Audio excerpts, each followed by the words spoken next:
नहीं, endocrine system पढ़ा है कि नहीं पढ़ा है, ये चीज है। तो ठीक है, आगे बढ़े। अब आप देखो बेटा, दो तरह का रेस्पिरेशन आपने सामने पढ़ा होगा, एरोबिक और एनारोबिक, सुना है ना? बैक्टीरिया में भी सुना है, मैं सुना है आपको, एरोबिक और एनारोबिक बैक्टीरिया होता है ना।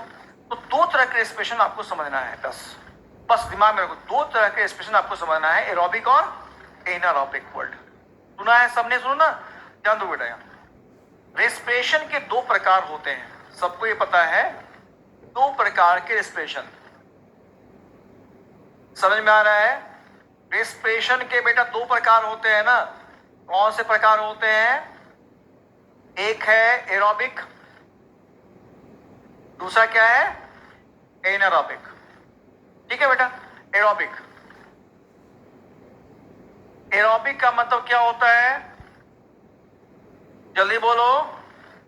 ऑक्सीजन के बिना या उसके द्वारा? हाँ, मतलब विथ ऑक्सीजन या विदाउट ऑक्सीजन। और एनारोबिक का मतलब क्या हो गया? Without oxygen.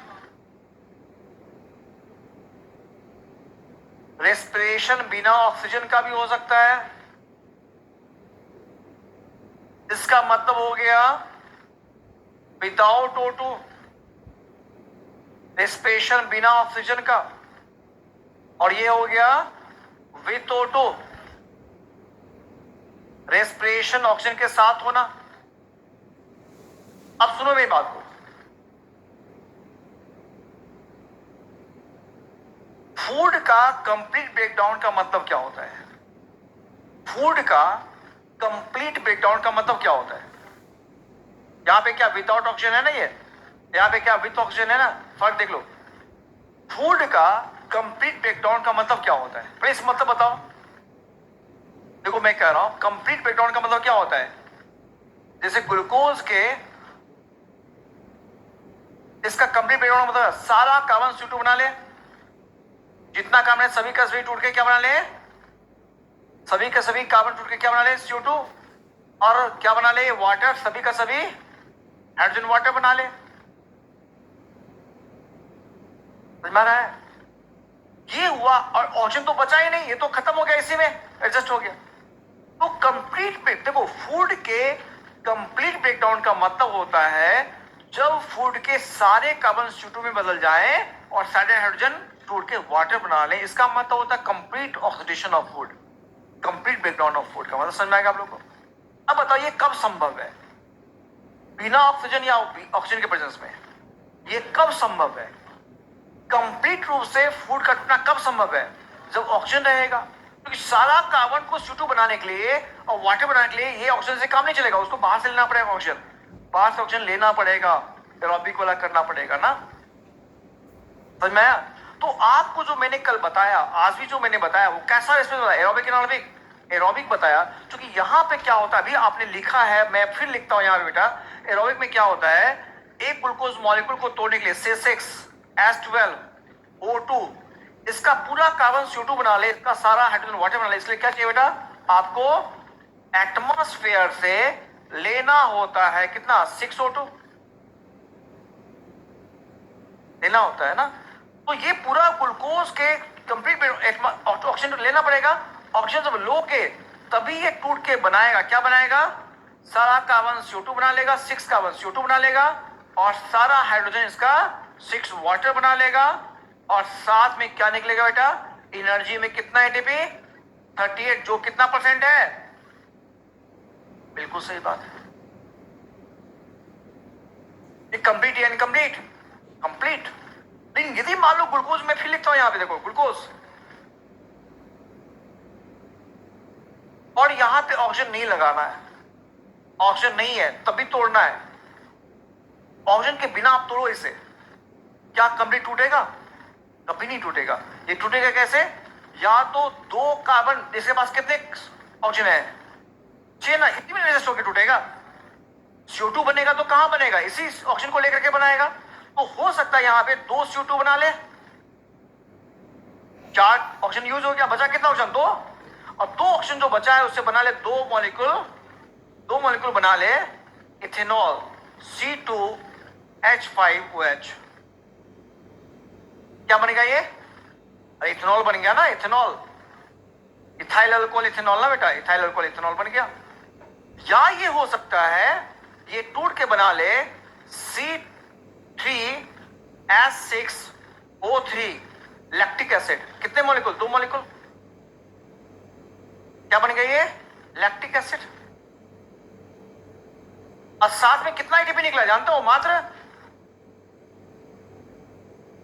अब बेटा समझो यहां पे अंतर क्या क्या हुआ। अंतर ये हुआ यहां पे जब ऑक्सीजन नहीं रहेगा तो CO2 बन भी सकता है और यहां पे नहीं बन सकता है। देखो यहां CO2 बना ना, बैलेंस है कि नहीं? 4 कार्बन, देखो कार्बन कितने हो गए? 4, 2 कार्बन यहां हो गए और 2 दूनी 4 कार्बन, 6 कार्बन हो गया। ऑक्सीजन कितने हैं यहां पे? 6, तो 4 ऑक्सीजन यहां हो गया, 2 ऑक्सीजन देखो यहां हो गया।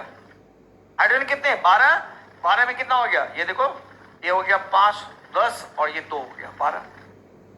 ये यहां पे तो पूरा बैलेंस है, 6 कार्बन 12 हाइड्रोजन और ये तो सीधा हो गया 2 मॉलिक्यूल लैक्टिक एसिड। तो यहां पे समझो बेटा जब ऑक्सीजन नहीं होगा तो क्या होगा? या तो उसी ऑक्सीजन में एडजस्ट करके CO2 बनाएगा या फिर नहीं बना लेगा। नहीं बना सकता। देखो यहां बनाया या नहीं बनाया, बट कभी भी किसी भी हालात में वाटर यहां नहीं बनेगा। किसी भी कंडीशन में CO2 बन सकता है, नहीं बन सकता है। वाटर यहां पे हरगिज प्रोड्यूस नहीं होगा। ये इंपॉर्टेंट बात मैं कह रहा हूं। एनोरोबिक में वाटर कभी नहीं प्रोड्यूस होगा। CO2 तो बन भी सकता है, नहीं बन सकता है, लेकिन वाटर यहां पे कभी प्रोड्यूस नहीं। वाटर तब प्रोड्यूस होगा जब वो ऑक्सीजन के प्रेजेंस में बनेगा। ये इंपॉर्टेंट बात है। क्लियर है? दूसरी बात है यहां ऊर्जा कम निकला ज्यादा या मोर? यहां पे ज्यादा एनर्जी निकल रहा है। देखो कितना निकला बताओ? 38। एक ग्लूकोज से कितना एटीपी प्राप्त हुआ? ऐसे 38। और यहां कितना होगा? काफी कम, मात्र 2 एटीपी। ठीक है। और लिखा है कितना लेस? देखो ये वो यदि 40 है ना, तो ये है लिखा है बुक बेटा क्या answer? Less than 7%। Less than 7% है ये। यदि वो 40% है तो ये कितना है बेटा? ये कितना परसेंट है? ये 40% है ना? बोलो ना, ये कितना है? Less than 7%। और ये एनसीईआरटी में लिखा मेंशन किया बेटा, एनारोबिक में ऊर्जा कितनी निकलती है? 2 एटीपी 7% के कम एनर्जी के बराबर है टोटल एनर्जी का। और ये कितना है टोटल एनर्जी का? 40% है। 38 40% है। यस, आगे समझ में आपको? ये सभी चीजें एनसीईआरटी की लाइनिंग्स है, एकदम ध्यान देना इस बात को। तो 2 एटीपी जो निकला है एनारोबिक में, वो कितना परसेंट एनर्जी है? 7 से भी कम हो ऑटोमेटिक है। यदि वो 40 है तो ये देखो ना 7 से भी कम ही होगा ना, ये 2 एटीपी है ना। 3-4%, 5% ऐसे कुछ आएगा। देखो लेस देन 7%। क्लियरिटी आ गया आप लोग को? ये भी इंपॉर्टेंट बात है बेटा, ये आपको इंपॉर्टेंट बात याद रखनी है। 40% और यहाँ पे लेस देन। हाँ, मैं इसको बार बार मैं इसलिए बोल रहा हूँ, इसको याद रखना है चीजों को। ठीक है। अब देखो बेटा ये फर्क हो गया। अब मुझे बताओ एक बात को, बात नहीं करना, सिर्फ यहाँ पे ध्यान दो बेटा, समझो यहाँ पे। अब बताओ कौन सा प्रोसेस फास्ट होगा?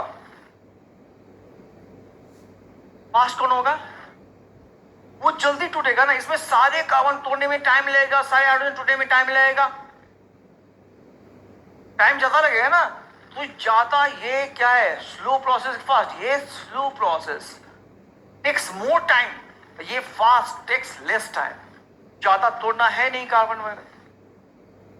3 कार्बन टूटे, 6 कार्बन में 3 कार्बन टूटे, 3 बीच से 2 हो गया, 2 मॉलिक्यूल्स बन गया। 6 कार्बन का 6 कार्बन हो गया, 3 कार्बन टूट के बीच से 3 कार्बन का इलेक्ट्रिक एसिड, एक 2 मॉलिक्यूल इलेक्ट्रिक एसिड बन गया। देखो यहाँ पे 2 कार्बन सिर्फ निकले इसके बाहर, बाकी तो बन गया ये चीज। तो ज्यादा वक्त इसमें नहीं लगता। ठीक है। अब सुना बेटा, ज्यादा वक्त इसमें लगेगा, पूरी तरह तोड़ना है उसको, तो इसलिए इसमें 4 चरण में 4 स्टेप होते हैं। इसमें 4 स्टेप, इसमें 1 स्टेप सिर्फ। इसके अंदर 4 स्टेप में टूटेगा ये, ज्यादा टाइम लेगा ना। और 1 स्टेप में टूटेगा तो ये ज्यादा टाइम क्यों नहीं लेगा? क्योंकि एक स्टेप में टूट जाता है। ये ज्यादा टाइम क्यों लेगा? 4 स्टेप में टूट के तब ये 38 एटीपी बनाएगा। ये इसको बनाने में 4 स्टेप बनाने पड़ते हैं, इसको बनाने में मात्र एक 1 स्टेप। तो ये 1 स्टेप प्रोसेस, ये 4 स्टेप प्रोसेस है ना। इसमें जो 4 स्टेप है उसका नाम है, पहला स्टेप ग्लाइकोलाइसिस, दूसरा लिंक रिएक्शन, तीसरा क्रेब्स साइकिल, चौथा है ETS ऑक्सीजन फॉस्फोरेशन। इसमें सिर्फ एक ही स्टेप है, कौन? ग्लाइकोलाइसिस। सिर्फ इसमें सिर्फ एक ही स्टेप, कौन? ग्लाइकोलाइसिस। तो ग्लाइकोलाइसिस यहां भी है और यहां भी है, बट यहां पे ग्लाइकोलाइसिस के अलावा 3 और स्टेप है। यहाँ पे एक ही स्टेप ग्लाइकोलाइसिस मिलेगा। बात समझ आ रही है ना?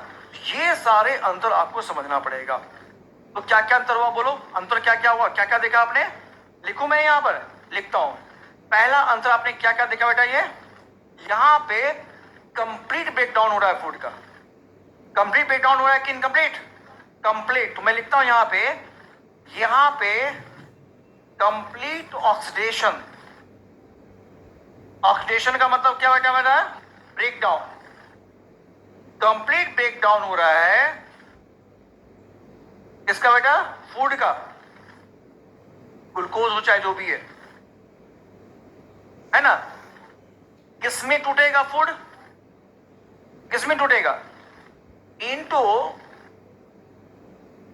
CO2 प्लस वाटर कंपल्सरी है, प्लस एनर्जी ATP। एनर्जी में क्या? तो ये ATP, ये तीन चीज यहां बनेगा। बोलो यहां पे क्या होगा बताओ? यहां पे आपने क्या देखा? पार्शियल या कंप्लीट? यहां पे कंप्लीट ऑक्सीडेशन दिखाओगे, है ना। यहां पे क्या दिखाओगे? पार्शियल।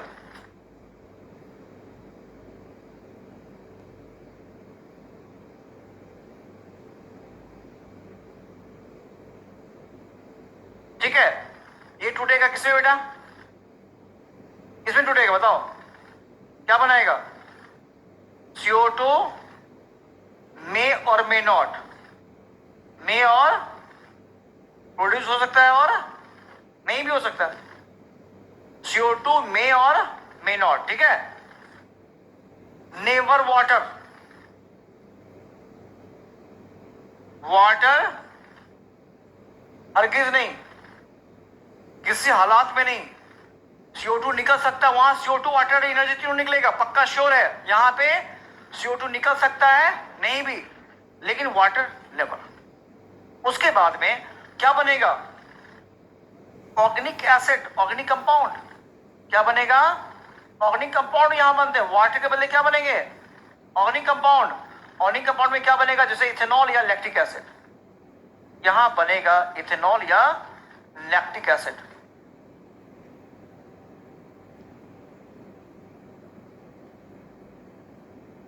अब प्लस एनर्जी कितना? एनर्जी लेस या मोर? Less energy. कितना एनर्जी लेस बेटा? मात्र 2 ATP। यहां पे लिख दोगे अंतर क्या? More energy, less energy. More energy कितना? More energy 30 ATP। ये देखो ज्यादा एनर्जी निकलेगा, पूरी तरह टूटेगा। क्लियर है? आगे भाषा में तो आपने क्या समझा? एरोबिक वाले में वाटर कंपल्सरी है, एरोबिक में वाटर नहीं बनेगा। वाटर के बदले क्या बनेगा? वाटर के बदले ऑर्गेनिक कंपाउंड बनेंगे। क्या बनेगा? देखो इसकी खास बात ये हो गई बेटा, ध्यान देखो मैं क्या कर रहा हूं। इसकी खास बात दो हो गई, ज्यादा एनर्जी बनना और वाटर का निकलना। इसकी खास बात ये हो गई, कम एनर्जी निकलना और वाटर कभी नहीं बनना। वाटर के बदले क्या बनना? ऑर्गेनिक एसिड बनना। अंतर समझना बेटा, ठीक है। अब देखो क्या है, यह एक फास्ट प्रोसेस क्यों है? क्योंकि एक ही स्टेप में पूरा हो जाएगा। ये स्लो क्यों है? तो तोड़ने में 4 स्टेप लेंगे ये। तो ये बात हम बात करते हैं। अरे यार एक मिनट, मैं इसको बैकवर्टेड कर देता हूं।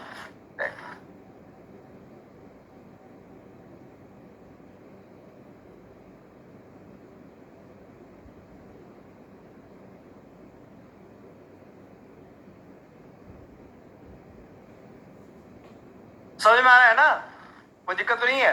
तो आपको यहाँ पे सीखना है, समझना है, याद नहीं करोगे। याद मैं कर रहा हूं बार बार, आप नहीं करोगे, अंतर को समझोगे क्या डिफरेंसेस है, समझ में आएगा नहीं तो फिर। ठीक है, कोई दिक्कत तो नहीं आ रही है सबको? अभी देखो ये प्रोसेस में आएंगे, ये फर्स्ट स्टेप है ना, पूरा पढ़ना ये चैप्टर है। हाँ और लिखाएंगे, इसमें और लिखाएंगे, और डिफरेंस है। हटा दो मैं सेकेंड डिफरेंस, एक डिफरेंस तो ये हो गया। सेकेंड क्या आपने कहा? स्लो एंड हाँ 4 स्टेप। तो ये है, ये है क्या, स्लो या फास्ट? स्लो प्रोसेस है क्योंकि टेक्स मोर टाइम या लेस टाइम, ज्यादा समय लेगा। अब बताओ ये स्लो क्यों है और ज्यादा समय क्यों ले रहा है? क्योंकि ये 5 स्टेप होगा, स्लो क्यों है और ज्यादा टाइम क्यों ले रहा है? टेक्स मोर टाइम, व्हाट बेटा? क्योंकि इट टेक्स प्लेस, ये जो होता है 5 स्टेप में। कितने में? 5 स्टेप में ये पूरा होता है। सॉरी 4 स्टेप्स, एक ज्यादा बोल दिया मैंने, 4 ही कहा था ना मैंने। हाँ, कितने स्टेप होता है ये बताओ? तो ज्यादा समय क्यों लेगा, स्लो क्यों है? क्योंकि ये 4 चरण में पूरा होता है। यहां पे क्या लिखोगे, इधर क्या लिखोगे बेटा?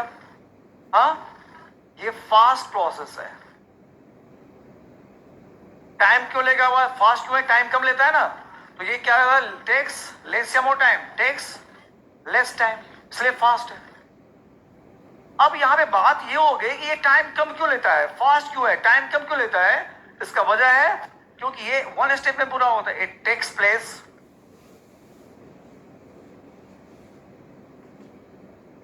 प्लेस यहां छूट गया, प्लेस कर देना।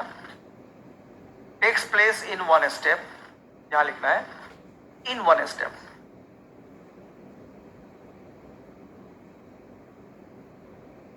कितने स्टेप में होगा ये? हाँ, अब यहां पे 1 स्टेप कौन है, नाम लिखना पड़ेगा। तो 1 स्टेप यहां पे कौन है बेटा? क्या नाम है इसका स्टेप का नाम? ग्लाइकोलाइसिस।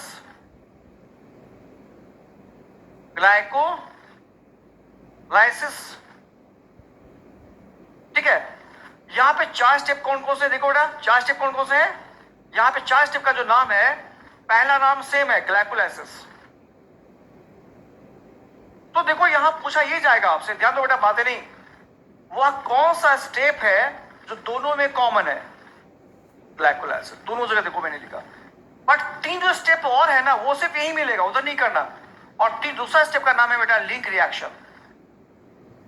क्या नाम है इसका? Link reaction. तीसरा जो नाम है वो है cribs cycle.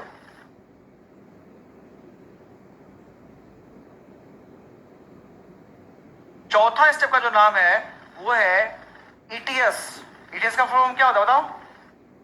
Electron transport system, या इसको ईटीसी भी कहते हैं, ईटीसी। एस मतलब सिस्टम या सी मतलब क्या? चेन। इलेक्ट्रॉन ट्रांसपोर्ट सिस्टम या इलेक्ट्रॉन ट्रांसपोर्ट चेन भी कर सकते हो इसको। ये हो गया electron, E for electron,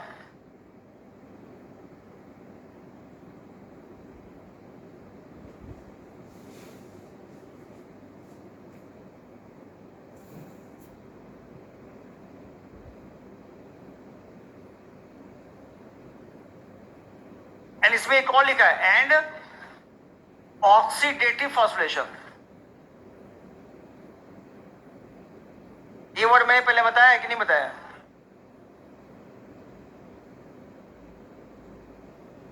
केमियोस्मोटिक theory, अरे भाई इसके जस्ट बात पीछे फोटोसिंथेसिस पढ़ा है ना ये? फोटोसिंथेसिस में आपने पढ़ा है फोटोफॉस्फोरेशन। लाइट के परजेस में ही बनना फोटोफॉस्फोरेशन, ऑक्सीजन के परजेस बनना फोटो ऑक्सीजन। और यहां पे समझो बेटा, ये चौथा जो स्टेप है, ये चौथा वाला, ये यहां पे ऑक्सीजन खर्च होगा। तो हम लोग नाक से ऑक्सीजन ले रहे हैं, वो यहां पे खर्च होगा, इसमें तीनों में नहीं। ये वाला स्टेप है जहां खर्च होगा ऑक्सीजन। तो हम लोग नाक से ऑक्सीजन ले रहे हैं, कहां खर्च होगा? जो ऑक्सीजन हम ले रहे हैं वो कहां खर्च होगा? चौथे स्टेप में, ये वाले में। इसे नाम क्या है इसका? ऑक्सीडेटिव। यहीं पे एटमॉस्फेरिक ऑक्सीजन यूज किए जाते हैं, ठीक है। तो आगे इसको डिटेल में पढ़ना है, यही 4 चीजें पढ़ना है, चैप्टर खत्म। चैप्टर में यही 4 चीज डिस्कस करना है, पूरा चैप्टर यही 4 चीज है। ये 4 चीज पढ़ लिया, चैप्टर फिनिश हो गया, फिनिश।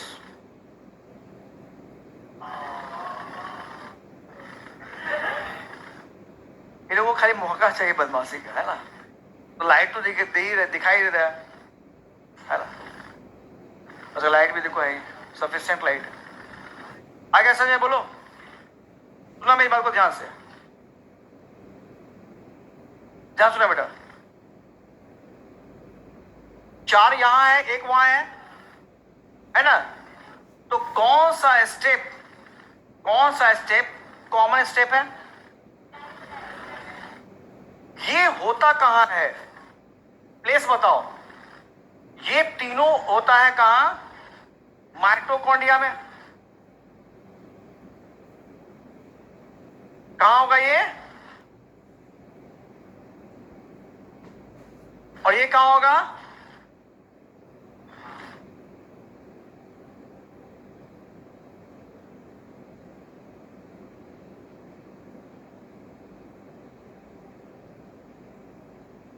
ये कहां होगा?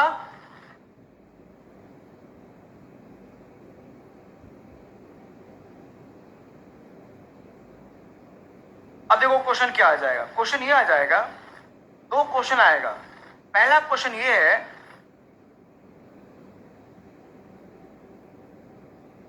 ठीक है, common step for both aerobic and anaerobic.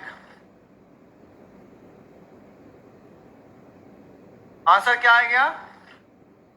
Glycolysis. ठीक है, क्वेश्चन ये है दूसरा, site of anaerobic and aerobic respiration. जल्दी बोलो।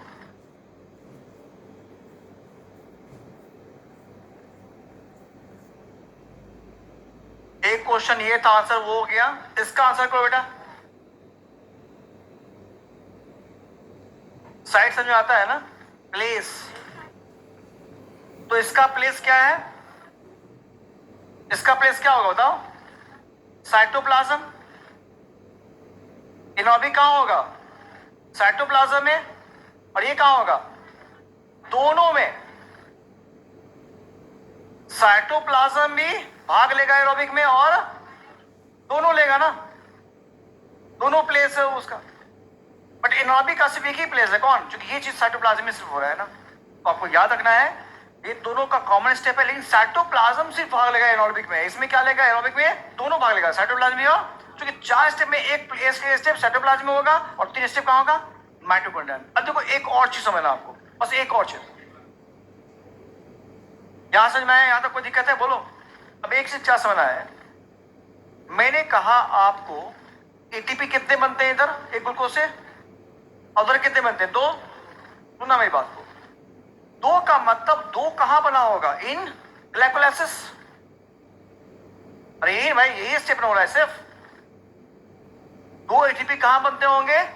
ग्लाइकोलाइसिस में। कहां बनने बताओ? वो 2 एटीपी जो दिखाते हो आप, वो कहां बन रहे होते हैं?